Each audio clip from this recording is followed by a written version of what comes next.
Is this on? Yeah, good to go.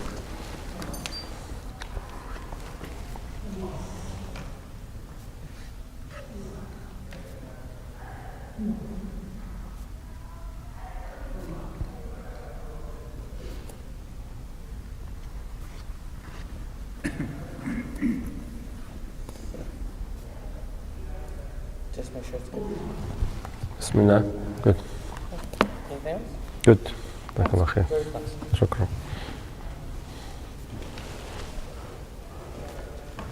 طيب. بسم الله الرحمن الرحيم. الحمد لله رب العالمين. اللهم صل وسلم وبارك على سيدنا ومولانا وحبيبنا وقرة أعيننا سيدنا محمد وعلى آله وصحبه وأزواجه ومن اهتدى بهديه إلى يوم الدين ثم أما بعد.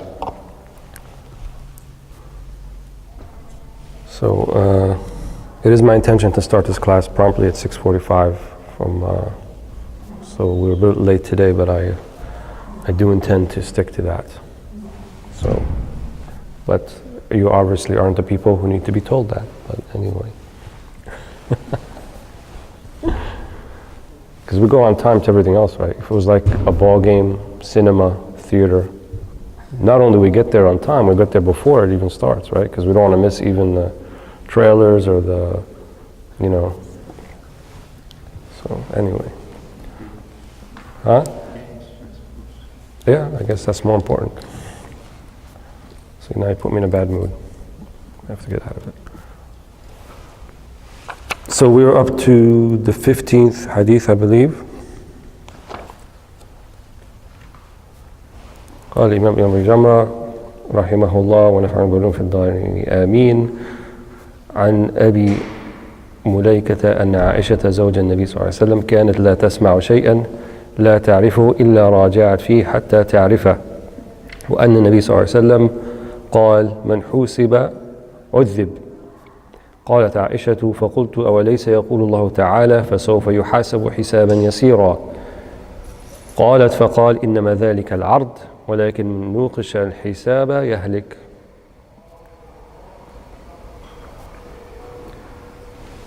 So Ibn Abu Mulayka narrates that Aisha, the wife of the Prophet ﷺ, would not hear about anything except that she would persist upon the matter until she knew it. Prophet ﷺ said, whoever is taken to account will be, I wouldn't say tortured, maybe punished, tortured.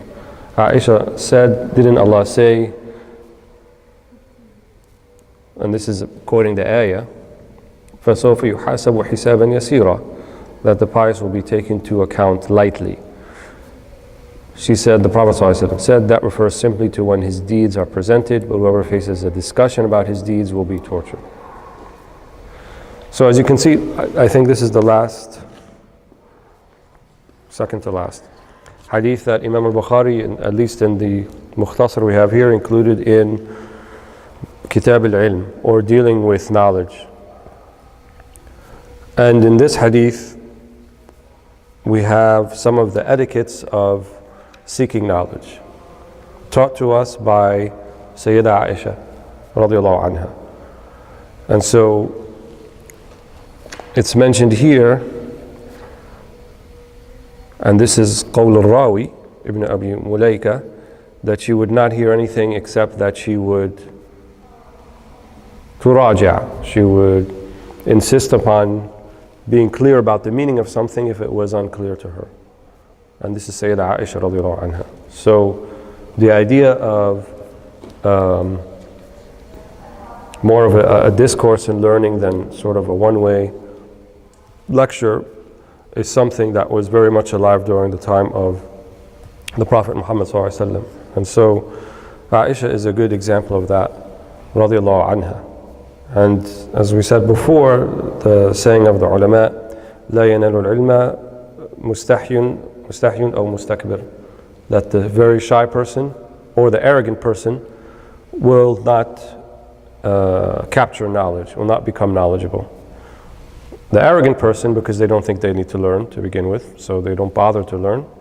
And then the shy person, they don't bother to ask, even though they want to learn.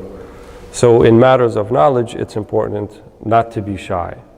And it's almost cliche, but when we say there's no such thing as a stupid question, well, there is, but generally speaking, if someone's trying to get at the meaning of something, there's a particular even etiquette and adab of how to go about doing that.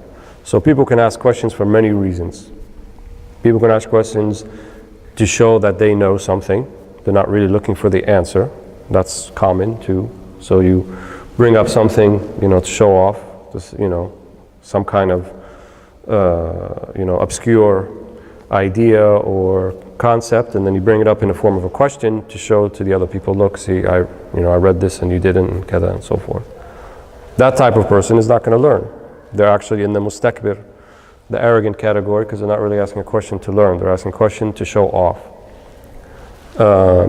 Sometimes the questioner will ask a question to embarrass the person being asked the question, or to show that they don't know something, or to get them to say that I don't know, as if saying I don't know is an embarrassment when it's not. نصف العلم علمي لا يدري قول لا أدري. Half of knowledge is saying I don't know. So it's not an embarrassment, it's not a way of humiliating someone to get them to admit something they don't know, because that's actually half of knowledge, is being able to admit that you don't know something. But here in the case of Aisha, she shows us the adab of how to go about doing it. So she was well versed in the Quran. She was one of the kibar al-sahaba, one of the greatest companions, both in hadith narration and in understanding of that hadith. During her time, you could think that she had her own madhab, she had her own particular methodology or usul in how to interpret the hadith and the Quranic texts. Much in the same way that you can say Ibn Mas'ud had a madhab and Abdullah ibn Umar had a madhab. So kibar al-sahaba, especially some of the younger ones who extended well into the time of the tabi'een, right? Aisha, even though she was married to the Prophet ﷺ, she was one of the younger sahaba, and that might be one of the reasons, the wisdoms behind why she got married at an early age to the Prophet Muhammad ﷺ. Gave her access to his household and access to many of his hadith that are particular to his household that no one else would have been privy to. Not even someone like Anas ibn Malik, who was his servant for a long time.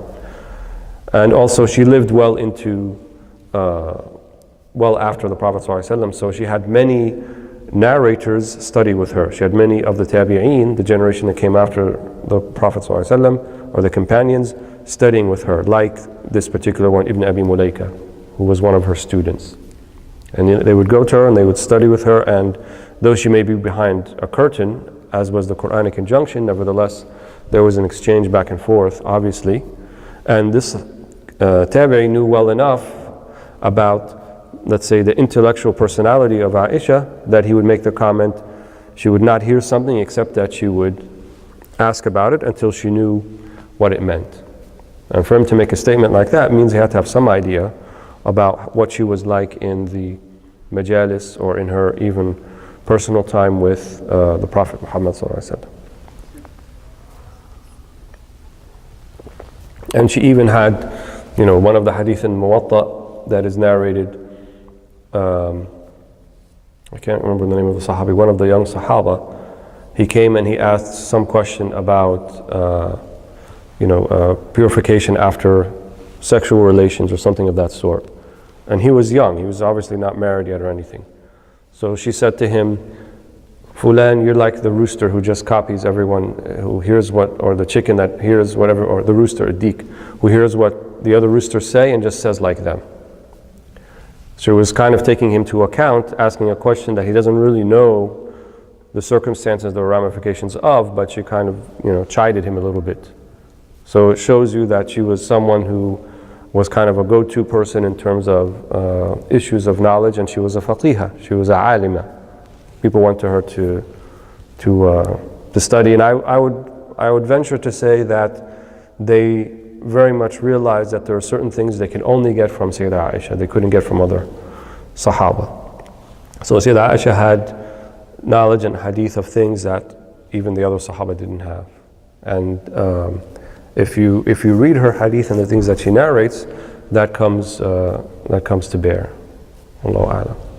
So here she's asking about the hisab. And the hisab is the taking into account. It's one of the matters of the afterlife. And it's generally acknowledged to happen right after the mahshar, which would be when people are resurrected on the Day of Judgment and they are brought back from death. Either those original parts are recreated. This is called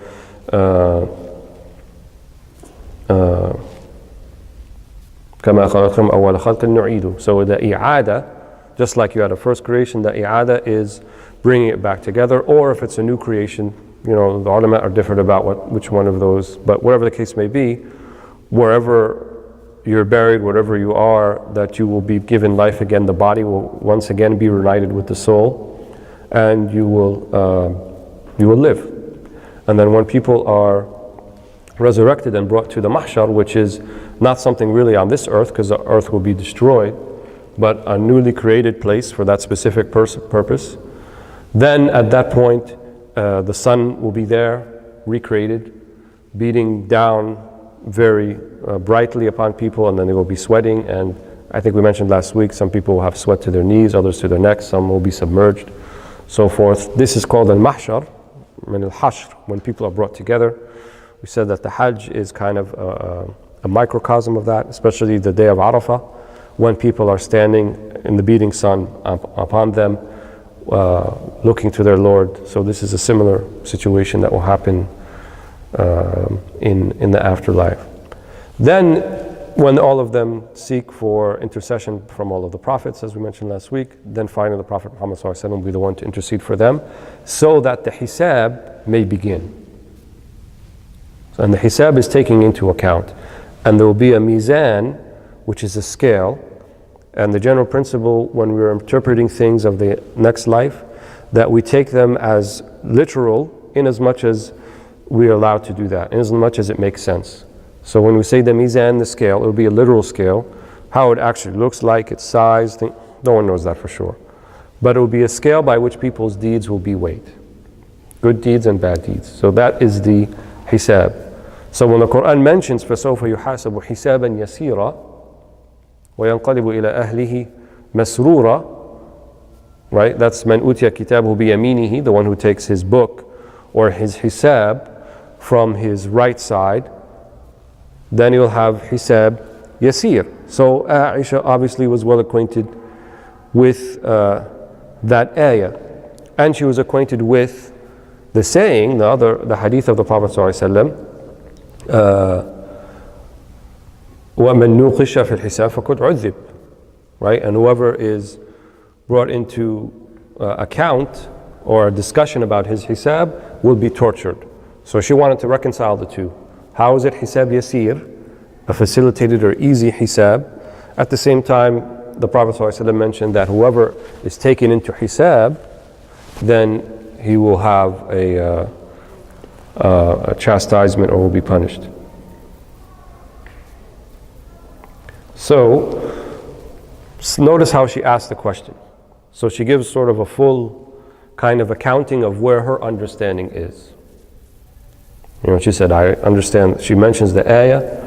She mentions the understanding that she has based upon what she knew from the Prophet ﷺ, and then she's showing that I don't understand how to reconcile the two. And that is kind of part of the adab, or the etiquette of presenting a question. So the answer that you get to a question will be only as good as the way you present the question, oftentimes. This is particularly true when we talk about fatwa, for example, or legal ruling. When you're asking a question to a mufti, someone who's qualified to give you an opinion, a legal opinion about a particular situation that you may be in. And in that, they say that al-istifta' nus al-fatwa. Istifta' is a big part of the fatwa. So istifta' means posing the question. That is probably the most important aspect of the fatwa itself, because the answer that you receive will be dependent upon how you pose the question. And so with istifta, it means presenting all of the relevant details as is pertinent for the mufti to answer the question. If you leave things out, right, if you don't give a particular clear understanding of the circumstances to the person you're asking, then they may answer you erroneously. That does not absolve you of your responsibility, right? And the Prophet ﷺ, he even mentioned this about himself, ﷺ. He said, لَعَلَّكَ بَعْضُهُمْ أَلْحَنْ فِي حُجَّتِهِ مِنْ بَعْضٍ أو كما قال صلى الله عليه وسلم. Some of you might be more eloquent in what they present their case. Like when they present a case to the Prophet ﷺ, they want him to rule. You know, there's a disputation. You know, they want the Prophet ﷺ to rule in for the just side. So he said, some of you might be more eloquent in the way they present their case. However, if I rule in their favor, that does not absolve them of responsibility before Allah subhanahu wa ta'ala. Because if they left something out purposefully, knowing that it might change the outcome of the ruling, then they're still responsible. And that's what they mean by the other hadith, or saying, "Istafti qalbak when aftaka an-nas." Ask your heart, even if people give you a fatwa, because you know inside if you were really honest and truthful in the way you presented it, or if you weren't. So the Sahaba, you know, they were like that. They, or at least Kibar al-Sahaba, the major senior companions, like Sayyidah Aisha, she presented the whole thing, even when it's asking about particular tafsir or reconciliation of the meaning of this verse in comparison to the hadith. And also she demonstrates to us that it is possible if it's possible for her, it's possible for the rest of us too, that we can read something, even a verse or two verses or three, or a verse in hadith, and we might feel like there's a contradiction, right? And the adab is not to call it that, because ultimately we believe there's no contradictions between what the Prophet ﷺ says in the hadith or what the Quran says, or between one verse and another verse in the Quran, or between one hadith and another hadith, or hadith and Quran. That's our belief. So when we find something that seems like a contradiction, and she didn't call it that, right? She just posed the question, right? Because to believe that there is a contradiction, that's kufr. If you really believe that, right, that there's somehow a mistake was made, you know, if you think a mistake was made in the Quran, هذا kufr. And if you think a mistake was made in the hadith, may not be outright kufr, if it's a hadith ahad, if it's a hadith that doesn't have the same veracity as the ayahs of Quran, but nevertheless it's a big problem. So she posed that question. It shows us that it takes ilm, it takes knowledge to be able to have a holistic understanding of Quran and hadith and all of it together. It's a system. It can't be taken piecemeal. You can't take a piece here and a piece there. The Quran rebukes people like that. أَتُؤْمِنُونَ بِبَعْضِ الْكِتَابِ وَتَكْفُرُونَ بِبَعْضِ. You believe in some of the book and you don't believe in the other part. So those people who kind of emphasize certain verses or certain ahadith that serve their particular purpose and ignore the rest, you can't. Then you'll have an erroneous ruling. You have an erroneous understanding. If you are reading the Quran or the hadith or the scripture or the ahkam or the books of the deen with tinted glasses, because you're not straight up here and you're not straight over here in your heart, then you'll see things in it that are not there. And this is what happens when people are reading it with a particular agenda in mind. Then the logicians or some of the psychologists, they have this thing called confirmation bias. Confirmation bias is when you have a particular idea and you believe it, and then anything that seems to support your bias, you take it as evidence for your particular opinion. But you're not trying to find out what it's really saying.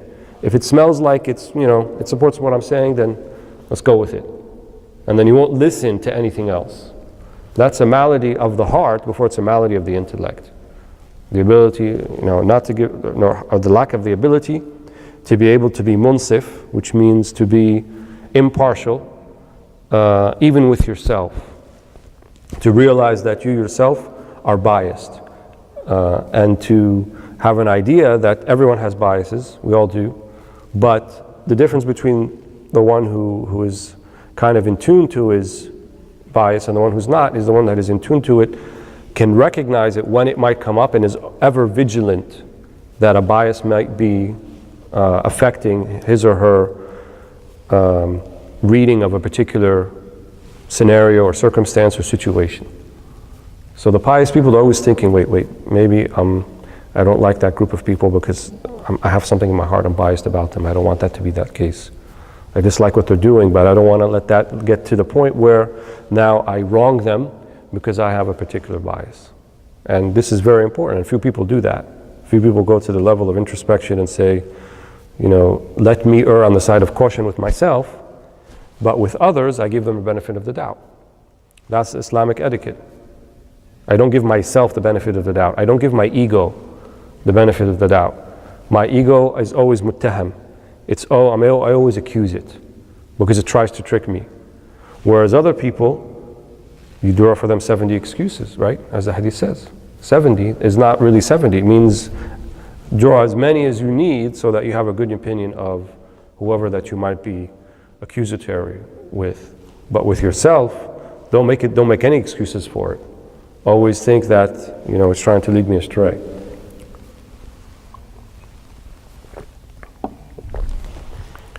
So Aisha here, radiallahu anha, she poses this question. So what did the Prophet ﷺ tell her? He said, إِنَّمَا ذَاكَ الْعَرْض. So the ard is different, the presentation, than the actual, what we call hisab. And we talked a little bit about, I think when we talked about shafa'ah, intercession, but there will be people who will not be taken, who will not have a hisab per se. In other words, there will be people who, there will be a ard, the presentation with Allah subhanahu wa ta'ala, where He sees your sins, and then He forgives you for them, but no one else does. This is called satr, covering. So it will appear to everyone else like that, oh wow, that guy's a wali, he didn't have any sins. Because everyone sees what everyone is doing. But for the ones that Allah subhanahu wa ta'ala chooses, He will cover their sins. And so it will appear to everyone else that, that person didn't have any sins in his life or her life, when that's not really the case. So that's al-ard, the presentation. That's the hisab yasir. That is the easy hisab. Because there is a hisab, but it's between you and Allah only. No one else is privy to it. The one that people get privy to, and there's a munaqasha, a discussion where Allah will say to you, why did you do this, or how did this happen? That is adhab. That's tortuous. So that's the one whose hisab is not yasir. That's the one who is the true accounting. And when the Prophet ﷺ said, وَمَنْ نُوقِشَ فِي الْحِسَابِ فَقَدْ عُذِّبْ. Whoever is taken into account, and a discussion ensues regarding their deeds in the previous life, then that's the one who is being tortured, who's being punished, who's being chastised. But there are many groups who will not have to go through that. There will be the ones that the Prophet ﷺ intercedes for. There will be the ones that their good deeds equal their bad deeds and Allah forgives them of their bad ones. There'll be the ones that other people might intercede on their behalf. There'll be the ones who avoid the kaba'ir, who avoid the major sins, and so their minor sins are forgiven. Like the Quran mentions, إِن تَجْتَنِبُوا كَبَائِرَ مَا تُنْهَوْنَ عَنْهُ نُكَفِّرْ عَنْكُمْ سَيِّئَاتِكُمْ وَنُدْخِلْكُمْ مُدْخَلًا كَرِيمًا. If you avoid the major sins, then we will pardon and forgive the minor sins, and then we will put you in a mudkhalan karima, a most honorable and noble place, which is paradise. Razaqanallahu iyyaha, inshallah. So all of these groups will be pardoned, or will appear to everyone else that there was no hisab, that it was covered. And in one of the traditions, it says that if you cover the sin or the mistake of your brother in this life, then Allah will cover yours in the next. So there's a direct connection between you having that kind of beautiful virtue of not what's called tatabbu', yani not kind of looking for other people's mistakes, looking for the deficiencies and shortcomings. Everyone has that. But to be more concerned with with your own. And were it not for Satrullah al-Jameel, were it not for Allah covering our shortcomings, rest assured no one would want to know you. Right? If people had access to the things that you think about, the thoughts that come to your head throughout the day or the night and so forth, and they saw that, they wouldn't want to know you. They wouldn't remain with you. But Allah subhanahu wa ta'ala sees all of that. And nevertheless, He pardons, He forgives, He gives you other opportunities. No human being can do that. The best human being will not stay with you if they were privy to all of that. So some of the attributes of Allah subhanahu wa ta'ala are there for tahaqquq, for us to realize within ourselves. So one of them would be covering other people's mistakes, looking past other people's mistakes. Right? Allah huwa al-afu, He's one of His attributes or names is that He forgives, He pardons. But He also tells us in the Quran, وَأَن تَعْفُوا أَقْرَبُ لِلتَّقْوَى. And ta'fu, to pardon others, to be clement in your dealings with them, is closer to taqwa. So closer to taqwa, closer to knowing Allah subhanahu wa ta'ala. So that means our stance in this life is we look past people's mistakes and slip-ups and things that assume it was taken out of context. That means also that people who bring you other people's mistakes and deficiencies, shortcomings, right, that should be avoided as well. Because if you participate in the whole discourse to begin with, you may not be the person who talks about it, but if you're like the person who likes to hear about it, right, then that's a disease of the heart as well. And don't think that you've absolved yourself because you don't disseminate it, you don't talk about it, all you do, you like to listen about it. And it's one of the ugliest parts of human nature, of the ego, is to hear about other people's misfortunes and shortcomings. When you're driving on the highway or something and there's an accident, why does everybody look? Because we have a natural kind of inclination to see other people's misfortune, because on your part you say, well, alhamdulillah, it wasn't me. And it kind of elevates you in a sense when you know that it was someone else and not yourself. But taking pride or finding comfort in the misfortune of others, it's actually an attribute of wicked people. And in Arabic they call that shamata al-a'da, which means you take pride even in the misfortune of your enemies, which is not even something, the Muslims don't have that. They're not supposed to have that. Even in the ones who oppose us, we should not take pride in whatever misfortune that befalls them. Unfortunately, we do it with other Muslims. Muslims we don't like, something bad happens to them, we're kind of happy about it. We don't admit it, but in our heart, we feel like a little bit relief, a little bit, yeah, well that person, he was bad anyway, so good thing that happened to him. We say that inside, even though we don't say it outwardly.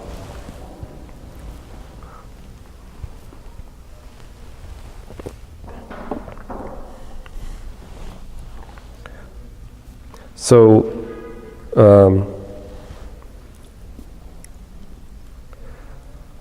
just a couple of last points. Here, the word hisab, we saw that it had two different connotations depending upon the context. So that means the nature of text itself, the nature of language, is that it is complex and it's subject to the particular context of the text itself. So the people I described before who read it with an agenda, they read it with pretext. Pretext means you already have an idea formed in your head of what you want it to mean. And the only thing that will come apparent to you is the thing in your head that you want it to mean. But if you look at it impartially and read it within the context of the text, then that means you take a holistic understanding and appreciate, well, how does this relate to everything else, to the bigger picture of what this is actually meaning. So, for example, people who take the verses like in Surah At-Tawbah that are particularly apt for kuffar, for non-Muslims, disbelievers, not for Muslims, and then apply it to Muslims, that's an idea to me of pretext. You take it, you remove it from the context of which it was revealed, of which it was meant, to support your agenda of making takfir of other Muslims. And this has happened throughout our history, unfortunately. And then just the last point, the adab or etiquette of asking a question is so that you may learn, not so that you may pose a question so as to challenge the person, the teacher or the one that you're asking a question to, and to make a sort of denial of what they're saying is true. And true impartiality means that if there is kind of a discourse between two people, each one of them is trying to get to the truth, and they readily accept that the other person might be right and they're wrong. Imam al-Shafi'i, rahimahullah, who was known as one of the hujjah, he was a proof of Islam, one of the signs of the veracity and validity of this deen, of this way of life. He said that I didn't have a discourse with someone, a discussion, except that I would hope that the truth would bear on their tongue and not on mine. Didn't make a difference to him. The important thing is that they get to a conclusion that is truthful and each can benefit. So it doesn't matter if I say it or he says it, or the important thing is that it comes out. Well, for most of us, it's not quite the case. We want to win. We want to, arm ourselves with some knowledge, so the next time someone, rubs their feet too close to me in prayer and pushes me and stuff, I got some ammunition to kind of put them down, so forth. That's not the attitude that we should have. We should have an attitude that, we're looking for the truth, and it's probably easier for me that you're right and I be wrong, because maybe you can't accept being wrong, so I hope that you're right, actually. Allahu a'lam. So the next hadith, wow, 37:25. Yeah. Maghrib is 7:31 or something like that. Is that right? I think it's something like that. I think we got 5 minutes.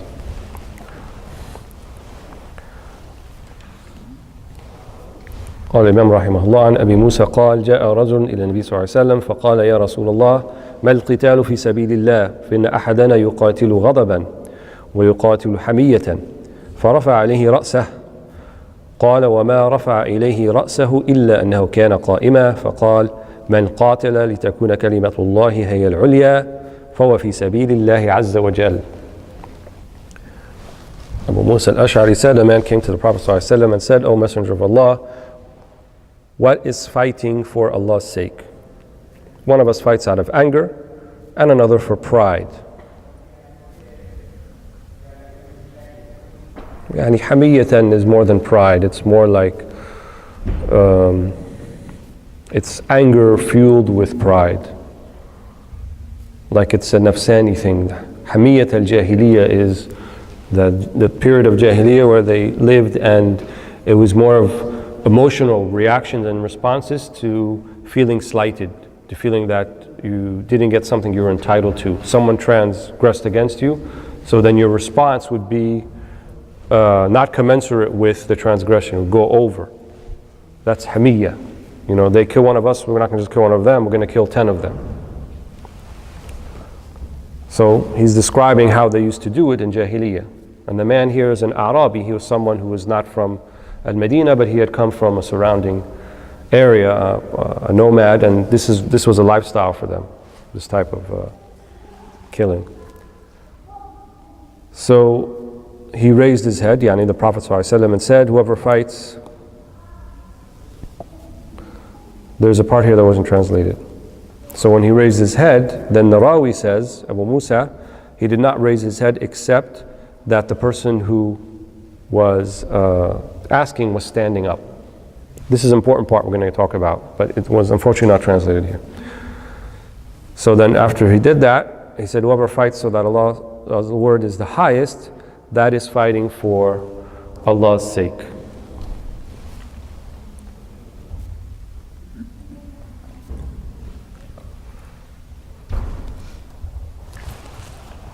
I'll just check what time it is. I don't want to start something and then.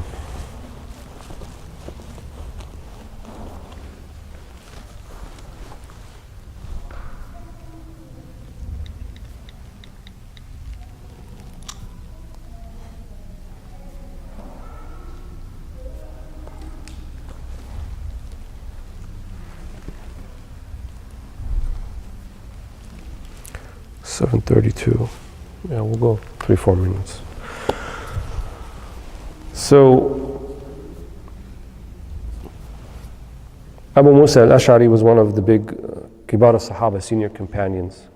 And this man, he didn't even name him by name. He said, Ar-Rajul, the man, which means he wasn't actually one of the more well-known companions, otherwise he would have mentioned him by name. But nevertheless, the man came and he asked this question, even in the presence of senior companions like Abu Musa and perhaps Umar and Abu Bakr and others. So, again, this was included in the chapter about knowledge. Imam Bukhari puts it in the chapter about knowledge, Kitab al-Ilm, to show you the hadith prior to this about Aisha, that not being shy, but also approaching the question with the proper etiquette, proper suluk, when posing the question.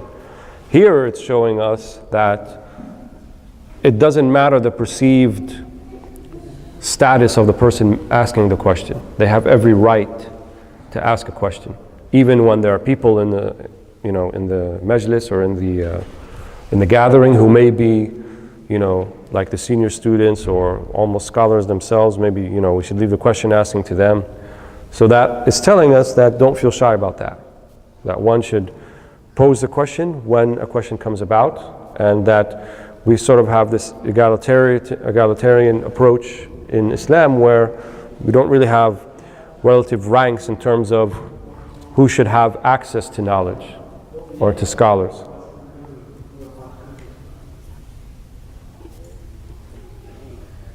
Just takes a look sometimes. So he posed the question, وَهُوَ أَعْرَابِي.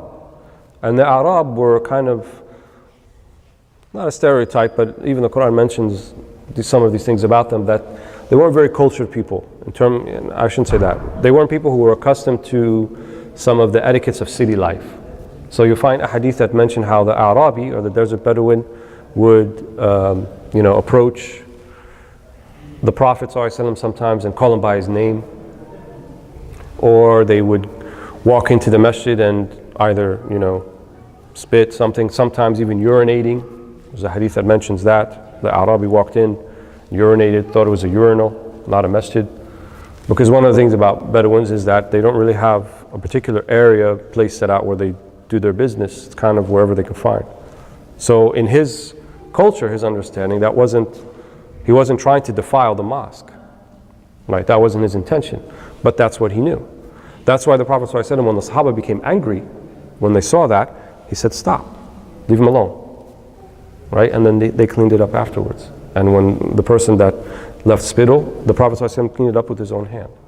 Because he understood the intention behind those people wasn't to defile, wasn't to mock, wasn't to ridicule, but he's understanding the particular cultural understanding that they have, which is something I think it's lost on many people today. Especially when we have a place like America, or where it's kind of a melting pot of different cultures, and in the age of globalism, you're going to have variant understandings of what people think is appropriate and what's not appropriate. So don't jump the gun and think, you're judging someone's intention without actually allowing for the idea that, maybe where they come from, that's okay. Maybe they do things differently there. I was in Starbucks the other day and asked for a flat white, and she looked at me like I'm from Mars. A flat white is something you get in Europe or in, the Middle East. I didn't recall that's not what it's called here.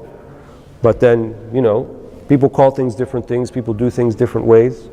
Flat white's a type of coffee that it's kind of steamed milk plus a little espresso shot, and then I don't know what you call it here, but it's good. It's kind of native to Australia, New Zealand, but it came into Europe too. But muhim. So everyone has, a particular thing that they're coming from, and we should be very cautious about stereotyping, and saying, these people are like that, or this ethnicity does this, and that group does this. Don't expect much from this group, and so forth, because if you continue to stereotype, you may not be allowing for, a particular variation from that, even if the stereotype has some aspects of truth to it.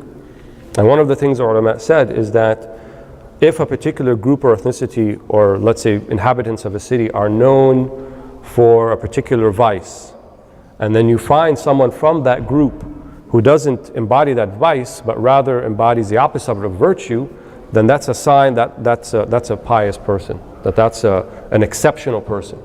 So for example, if the inhabitants of Monmouth Junction are known to be very stingy, not charitable people, don't like giving their money away. I'm not saying that's true, I'm just making an example. But then we find someone from Monmouth Junction who went and built a masjid all by themselves.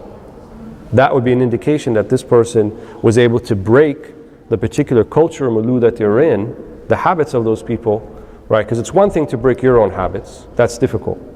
But when it's reinforced by the society or culture around you, and it's a vice, it's not a good thing, but you're able to overcome that barrier nonetheless, then that's indication of a person who's really worked on themselves, or Allah has chosen them. So I think it's time for the prayer. We'll stop here and we'll continue inshallah after, bismillah.